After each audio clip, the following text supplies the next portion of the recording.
Let me tell you something most people won't say out loud. The fact that you train consistently already puts you in the top 1% of discipline in modern society. Not because the gym itself is magic, because most people spend their entire lives talking about what they're going to do while you're actually doing it. They wait for motivation. You work on a schedule. They optimize comfort. You choose controlled suffering. This video isn't hype. It's proof. 20 concrete reasons why your gym discipline separates you from the majority who live on autopilot, excuses, and intention without execution. This is about gym discipline, fitness mindset, and what it actually means to operate with a top 1% mentality when everyone around you has accepted average. One quick note: train smart, respect your limits, and get professional guidance if you're new. Now, let's get into why you're already ahead. Each reason will show you exactly how your training consistency builds a lifestyle most people will never understand or achieve. No fluff, no filler, just the truth about what separates those who act from those who only talk. Number 1, you do what most people only talk about. Most people spend more time planning their fitness journey than actually executing it. They research programs, debate supplements, compare gym memberships, watch transformation videos, and convince themselves that someday soon they'll start. You already started. That action gap is everything. While the average person drowns in analysis paralysis and waits for the perfect Monday or the perfect mood, you're accumulating sessions, building momentum, and proving through repeated behavior that you're not controlled by comfort. Consistency beats intention every single time because intention lives in the mind and consistency lives in reality. The world rewards what you do, not what you meant to do. Every rep you complete is proof of character that someone sitting on their couch planning their future workout will never have. You've crossed the bridge from consumer to practitioner. You're not watching transformation content for motivation anymore. You're living it. That alone puts you ahead of the 70% of people who have gym memberships but don't use them, and far ahead of those who never even tried. You stopped negotiating with yourself and started showing up. That's rare. That's why you're different. Number 2, you train when you're tired. Elite discipline isn't measured when you feel great. It's measured when you're exhausted, stressed, mentally drained, and still lace up your shoes. Most people operate on a simple equation: energy equals action. No energy, no action. You've broken that pattern. You've learned that training doesn't require perfect conditions.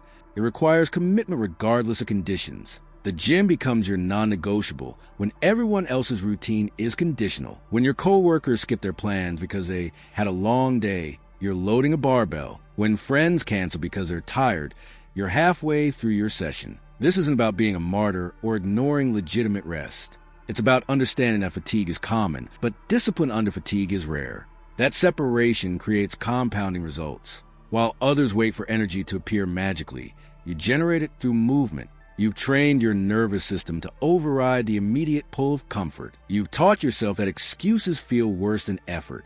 Businesses are built by people who work when they don't feel like it. Careers are advanced by those who show up tired. Relationships survive because of partners who stay committed when it's hard. You've applied that same principle to your body, and it's teaching you how to apply it everywhere else. That's top 1% behavior. Number 3, you delay comfort for progress. Comfort is a default setting for modern life. Entertainment on demand, food delivered instantly, climate-controlled environments, ergonomic everything. Society has engineered discomfort out of daily existence, which means most people now live in a state of permanent ease interrupted by minor inconveniences they treat like crises. You've chosen differently. You've made discomfort a tool. Every training session is a voluntary delay of immediate comfort in exchange for future progress. You feel the pull to stay on the couch, scroll your phone, or take the easy option, and you override it. That override is a skill. It's a practice behavior that becomes a character trait. Most people optimize for feeling good right now.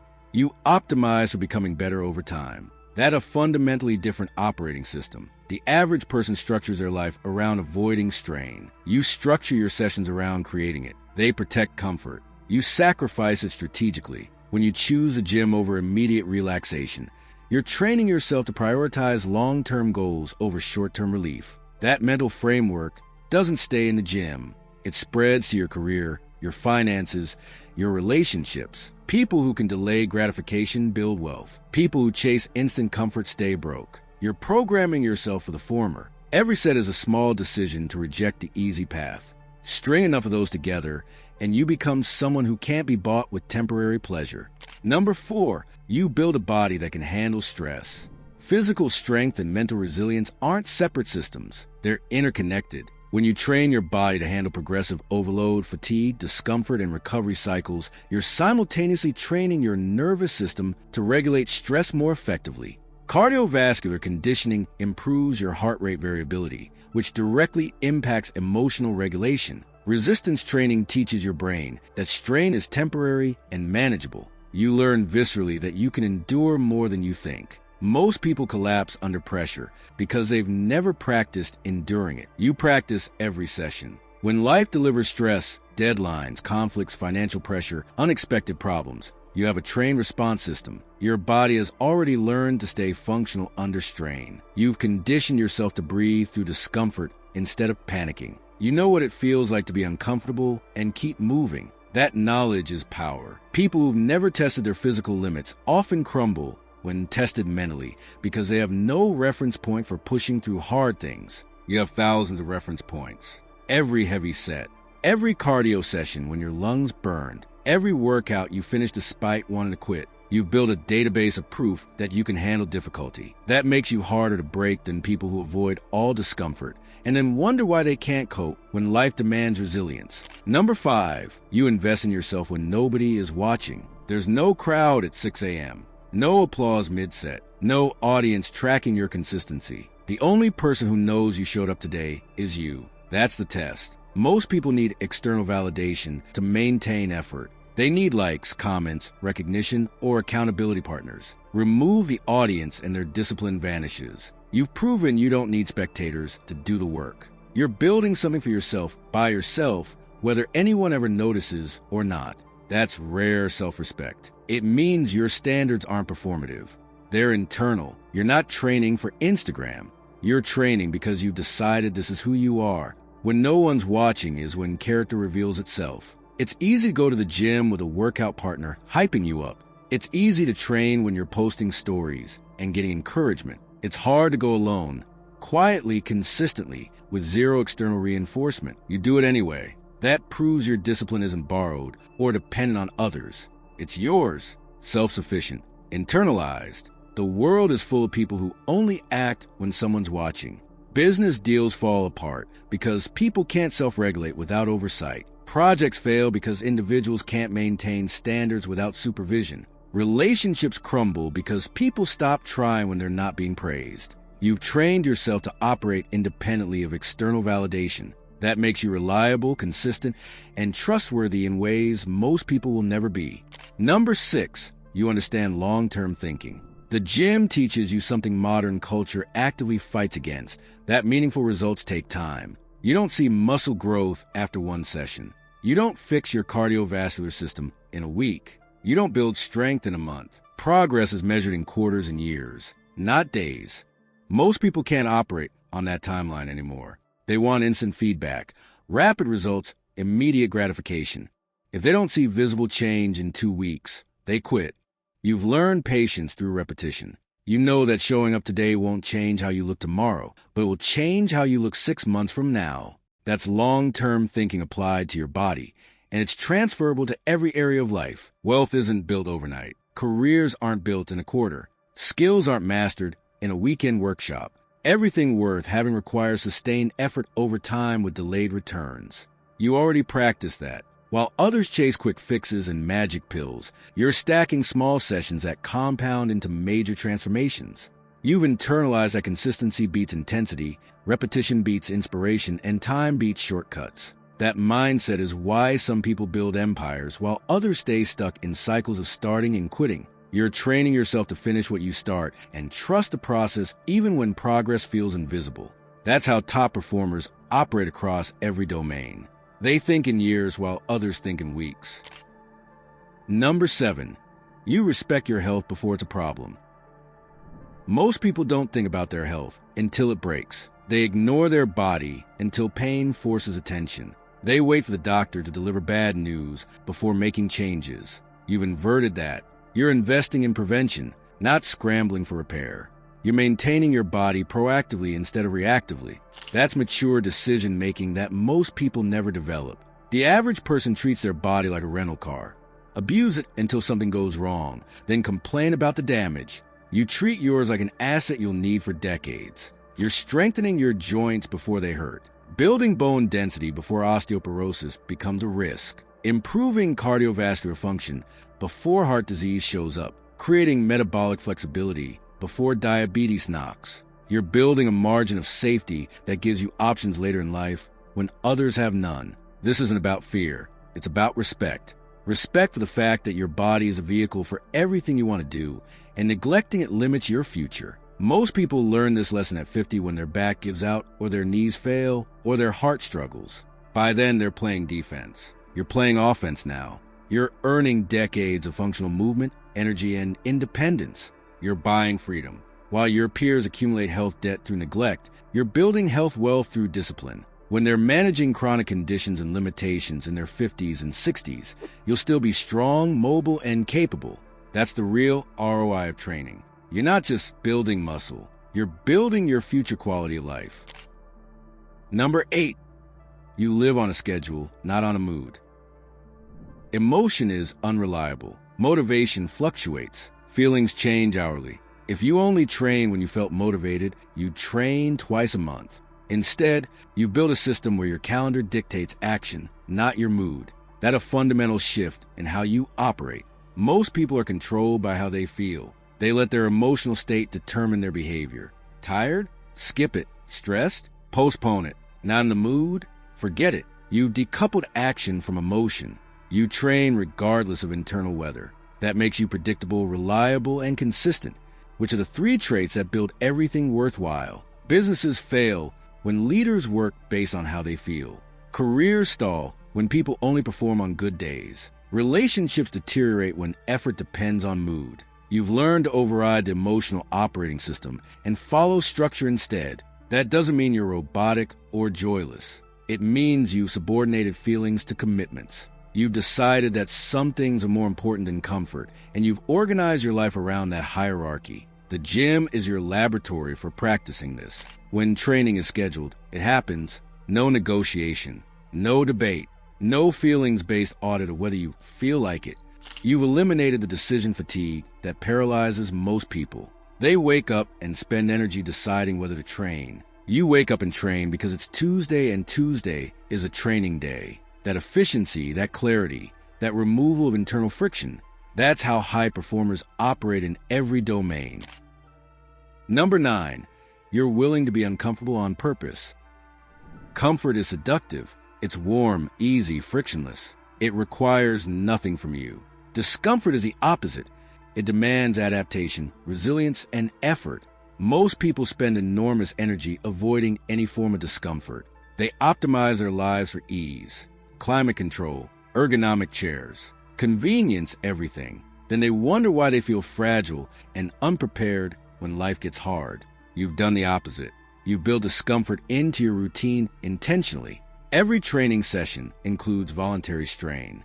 You expose yourself to challenge because you understand that adaptation only happens under stress. Muscles grow when loaded. Cardiovascular systems improve when pushed. Mental resilience develops when tested. You can't adapt to something you never encounter. By making discomfort a regular practice, you've made yourself anti-fragile. You're not just resistant to hardship, you get stronger from it. That alone filters out the majority. Most people will do anything to avoid being uncomfortable.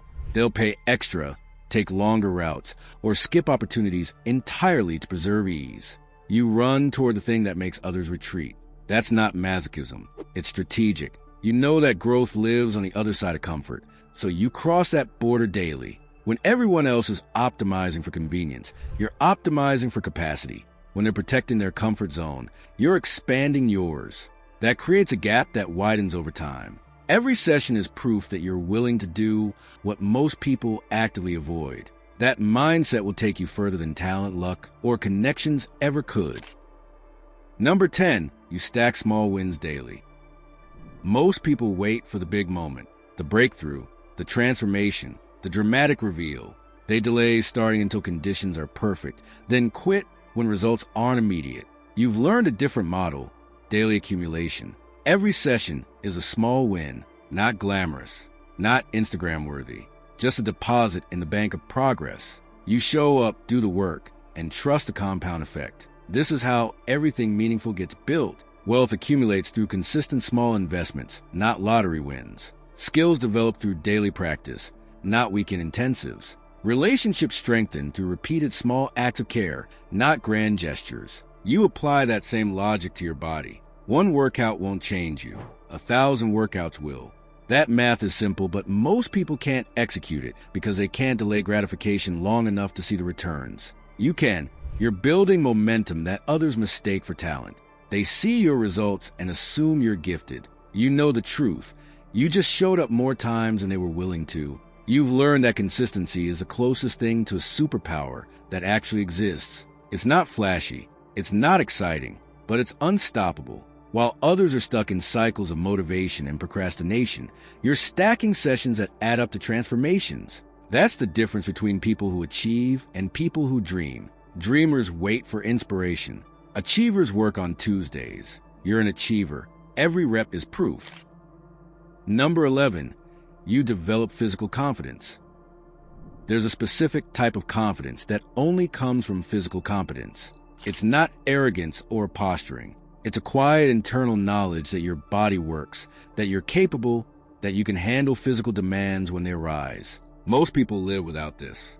They're unsure of their bodies, tentative. They avoid physical challenges because they don't trust their strength, endurance, or coordination. You've built trust with your body through repeated testing. You know what you can lift, how far you can push, how much you can endure. That knowledge creates a baseline of confidence that translates beyond the gym. When you walk into a room, you carry yourself differently, not because you're showing off, because you've earned physical self-assurance through effort.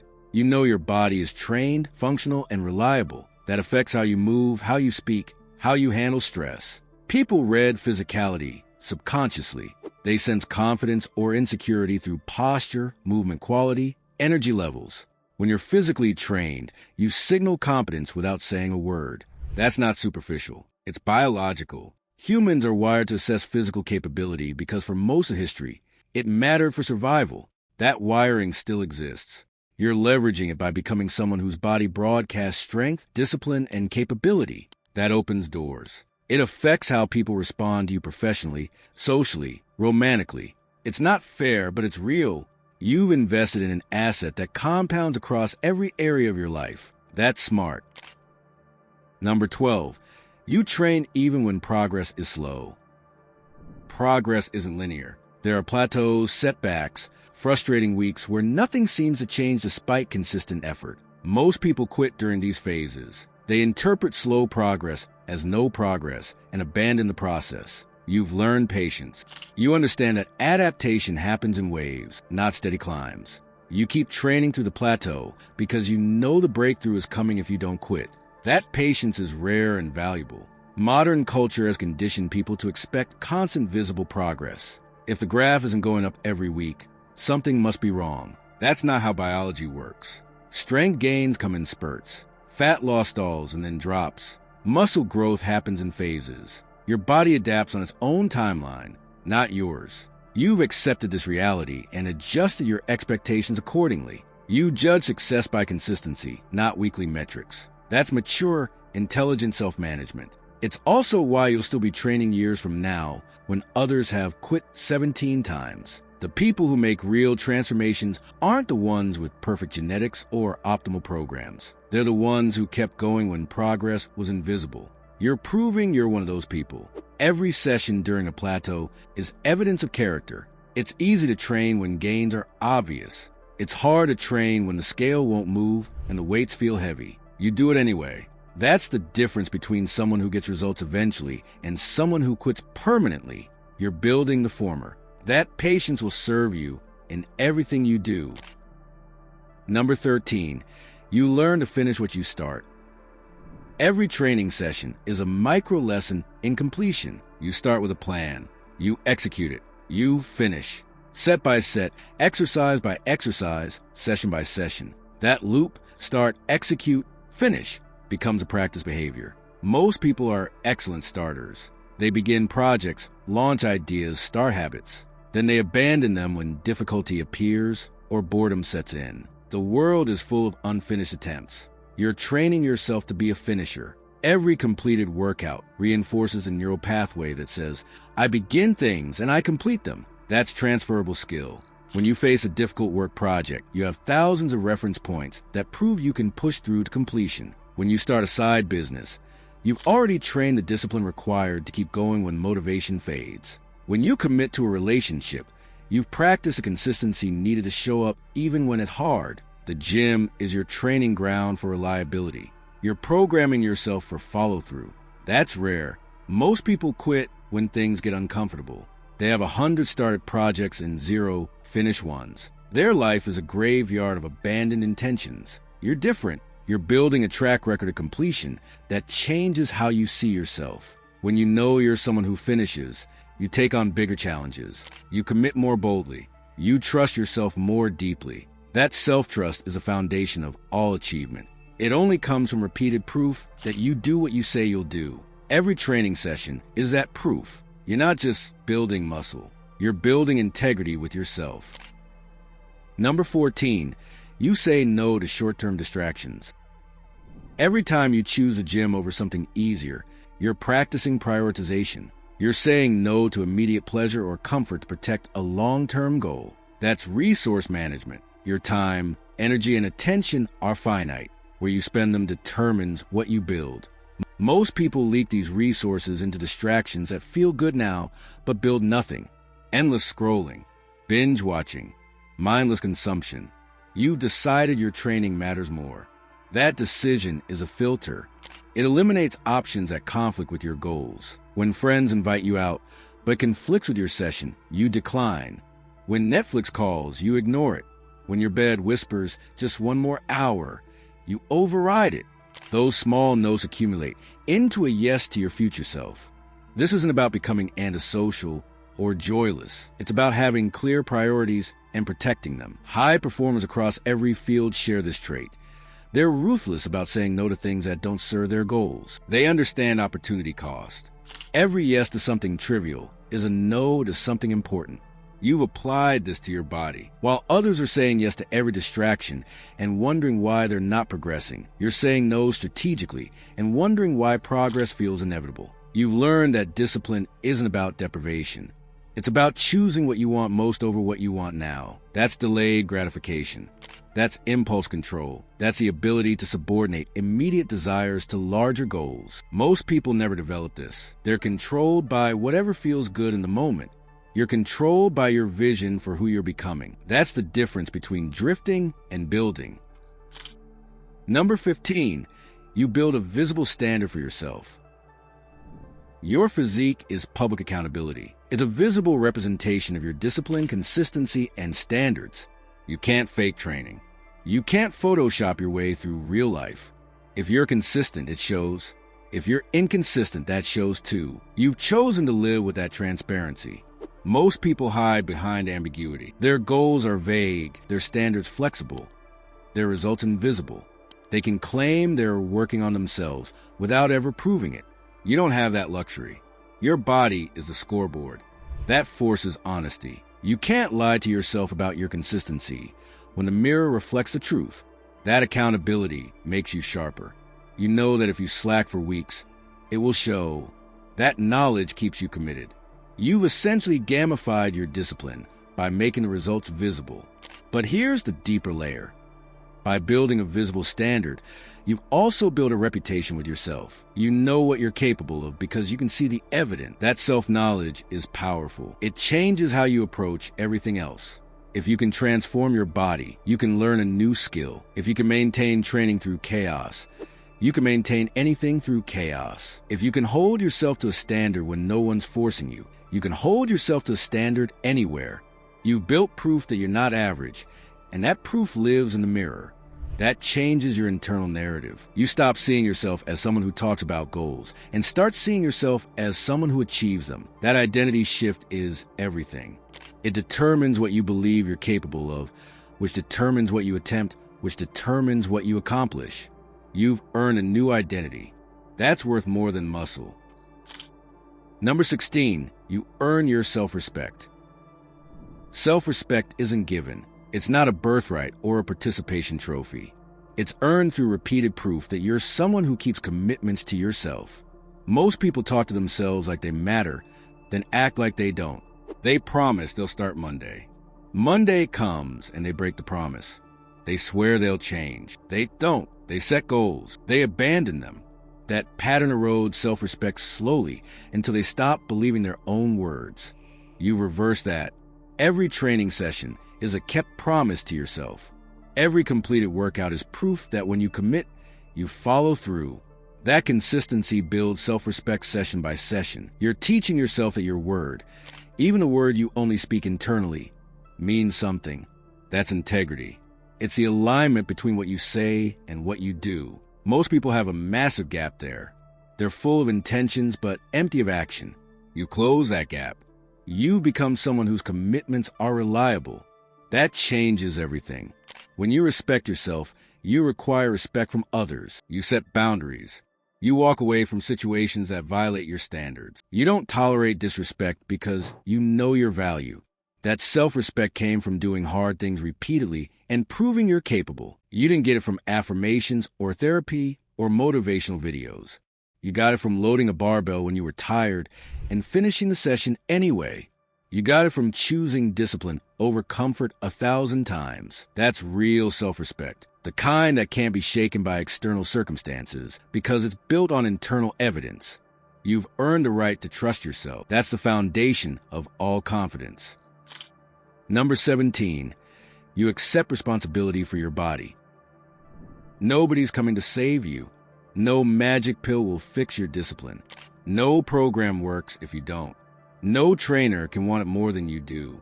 You've accepted that your body is your responsibility, fully, completely, without escape clauses. That acceptance separates you from a majority who outsource accountability. Most people blame genetics when they're inconsistent. Blame their schedule when they prioritize everything except training. Blame the program when they didn't follow it. Blame the gym when they didn't show up. You've eliminated blame. You've accepted that results are downstream from behavior, and behavior is your choice. If you're not where you want to be, that's information, not an indictment. It means you adjust. You don't whine. You don't make excuses.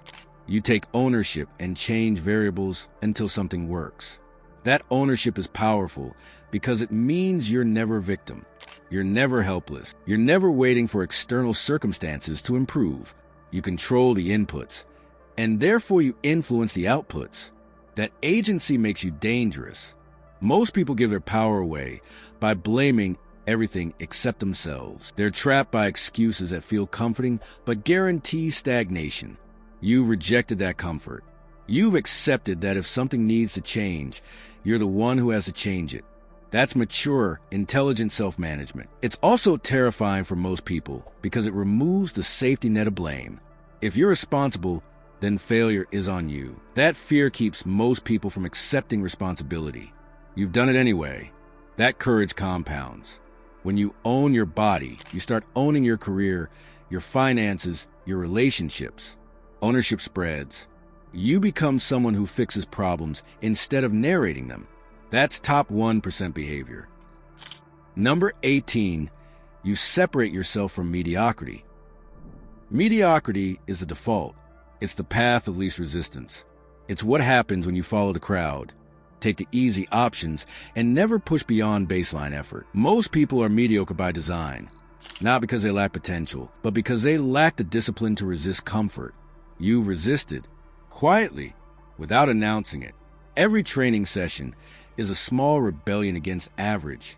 You're not posting manifestos about being exceptional. You're just showing up and doing work most people avoid. That separation is real. You're in a different category now. You've proven through action that you're willing to do what most people won't. That puts you in rare company. The top performers in any field, business, art, athletics, relationships, share one trait. They're willing to do the uncomfortable work consistently while others make excuses. You've already proven you have that trait. It's not theoretical anymore. It's practice. You train when your coworkers are scrolling. You lift when your friends are sleeping in. You push when everyone around you is settling. That's not arrogance. It's observation. You've separated yourself through behavior, and behavior is the only metric that matters. Ideas don't count. Intentions don't count. Only action counts, and your actions are different from the majority. That difference will compound over time. The gap between you and average will widen until it's undeniable. You're not competing with anyone. You're just consistently choosing discipline over ease, and that choice builds a life that looks nothing like the default. That's the point. You're not trying to be mediocre. You're building something rare. Number 19, you become harder to break. Life will test you. Stress will come. Setbacks will happen. Chaos is guaranteed. The only question is whether you'll handle it or collapse under it. You've been preparing for those tests every training session. You've built a nervous system that knows how to function under strain, a body that stays capable when pushed, a mind that doesn't quit when things get hard. That's resilience, and it's the most valuable asset you can develop. Most people have never been tested physically, which means they don't know if they can handle being tested mentally. They've lived in comfort so long that even minor stress feels catastrophic. You've practiced handling strain. You've taught your body that discomfort is temporary and manageable. You've proven to yourself that you can push through fatigue, pain, and frustration without quitting. That proof is your insurance policy against life's hardships. When difficulty comes, and it will, you'll have a trained response. Your body will regulate stress efficiently.